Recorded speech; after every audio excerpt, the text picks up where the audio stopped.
Smile কিভাবে করা হয়, স্মাইল কি এর ইতিহাস নিয়ে। স্মাইল আসলে স্যার করতে কতক্ষণ সময় লাগে সাধারণত? দেখো, স্মাইল এক এক চোখে করতে সময় লাগে 5 থেকে 7 মিনিট, অর্থাৎ 2 চোখ করতে সময় লাগে 10 থেকে 15 মিনিট। স্মাইল অসম্ভব রোগী বান্ধব একটি পদ্ধতি। কোনো রকম সেলাই, ইনজেকশন, ব্যান্ডেজ কিছুই লাগে না এবং অপারেশনের পরে কোনো কালো চশমাও পড়তে হয় না। ধন্যবাদ স্যার। স্মাইল কি আসলে এক চোখ করে করা হয় নাকি একই সাথে 2 চোখ করা হয়? দেখো, যারা স্মাইল করতে আসে অধিকাংশরই 2 চোখেই পাওয়ার থাকে, তো এই জন্যেই স্মাইল আমরা সাধারণত 2 চোখেই করে থাকি। তবে কারো কারো যাদের এক চোখে পাওয়ারের সমস্যা, তাদের এক চোখেই স্মাইল করা হয়। ধন্যবাদ স্যার। স্মাইলের সুবিধা কি? অনেক সুবিধা রয়েছে, চলো আমরা ছবি দিয়েই বুঝিয়ে দিই। স্মাইল আমরা একটু আগে বলেছি অসম্ভব রোগী বান্ধব একটি পদ্ধতি এবং কোনো রকম ব্যথা লাগে না। অত্যন্ত নিখুঁত এবং নির্ভুলভাবে অতি দ্রুত গতিতেই করা সম্ভব হয় এবং স্মাইলের ক্ষেত্রে কোনো ফ্ল্যাপ থাকে না, সুতরাং ফ্ল্যাপ সম্পর্কিত কোনো জটিলতার সম্ভাবনাও থাকে না। এর পরের ছবিতে আমরা দেখব স্মাইলে মাত্র 2 মিলিমিটার একটা ছিদ্র করা হয়, সুতরাং যা দ্রুত গতিতে আরোগ্য লাভ করতে রোগীকে সহায়তা করে। পরের ছবিতে আমরা দেখব স্মাইলের পরে চোখের কর্নিয়ার আভ্যন্তরীণ অংশের যে শক্তি সেটা যথেষ্ট মজবুত থাকে। এর পরের ছবিতে আমরা দেখব অধিকাংশ লেজার ভিশন কারেকশন প্রসিডিওর চোখের কিছুটা শুষ্কতা করে, কিন্তু স্মাইলের ক্ষেত্রে শুষ্কতার পরিমাণ সবচেয়ে কম থাকে। পরের ছবিতে আমরা দেখব যে অপারেশনের পরের দিন স্লিট ল্যাম্পে চোখের কর্নিয়া স্বচ্ছ থাকে। কারা আসলে স্মাইলের জন্য উপযুক্ত?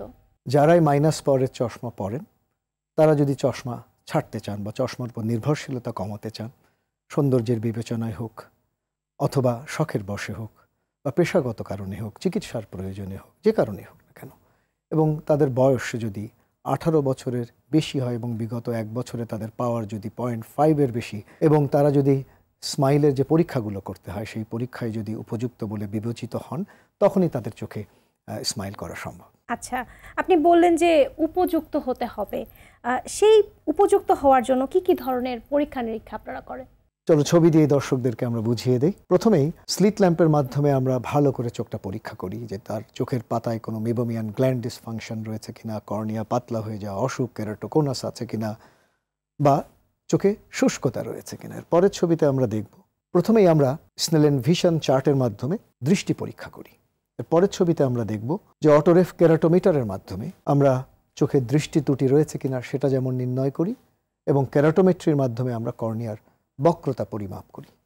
এর পরের ছবিতে আমরা দেখব ল্যাসিকের ক্ষেত্রে কর্নিয়ার বেথ বা থিকনেস কতটুকু সেটা জানা খুব প্রয়োজন। সেটা আমরা আল্ট্রাসনিক প্যাকিমেট্রি বা নন কন্ট্যাক্ট প্যাকিমেট্রির মাধ্যমে আমরা পরিমাপ করি। এর পরের ছবিতে আমরা দেখব প্লেসিডো বেস টোমোগ্রাফির মাধ্যমে আমরা কর্নিয়ার সামনের যে মানচিত্র তৈরি করি তার মাধ্যমে আমরা কর্নিয়াতে কোনো অ্যাস্টিগম্যাটিজম বা বিষম দৃষ্টিবদ্ধতা রয়েছে কিনা বা কর্নিয়া পাতলা হয়ে যাওয়া কোনো অসুখ যেমন কেরাটোকোনাস আছে কিনা সেটা আমরা দেখে নিই। এর পরের ছবিতে আমরা দেখব যে শাইনফ্লুক টোমোগ্রাফির মাধ্যমেও আমরা দেখে নিই কর্নিয়ার সামনের বা পেছনের মানচিত্রে কোনো রকম পাতলা হয়ে যাওয়া কোনো অসুখ যেমন কেরাটোকোনাস বা পেলুসিড মার্জিনাল ডিজেনারেশনস রয়েছে কিনা। যেমন এই ছবিতে লক্ষ্য করো যে সবুজের মাঝখানে যে লাল যে জায়গাটা, ঠিক ওই জায়গাতে কর্নিয়া ধীরে ধীরে পাতলা হয়ে যাচ্ছে। এই ধরনের ক্ষেত্রে আমরা স্মাইল করা থেকে বিরত থাকি। এর পরের ছবিতে আমরা দেখব এখন আমরা পেন্টাক্যাম শাইনফ্লুক টোমোগ্রাফির পাশাপাশি কম্বাইন্ডলি আমরা কর্ভিস এসটির মাধ্যমে কর্নিয়ার বায়োমেকানিক্যাল অ্যাসেসমেন্ট করি। এর ফলে আমরা একটা কম্বাইন্ড একটা রিপোর্ট পাই যা স্মাইলের উপযুক্ততা বিবেচনায় যথেষ্ট সহায়তা করে।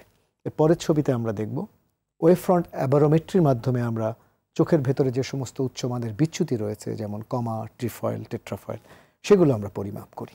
স্মাইলের পর দৃষ্টি ফিরে পেতে কতটা সময় লাগে একজন রোগীর?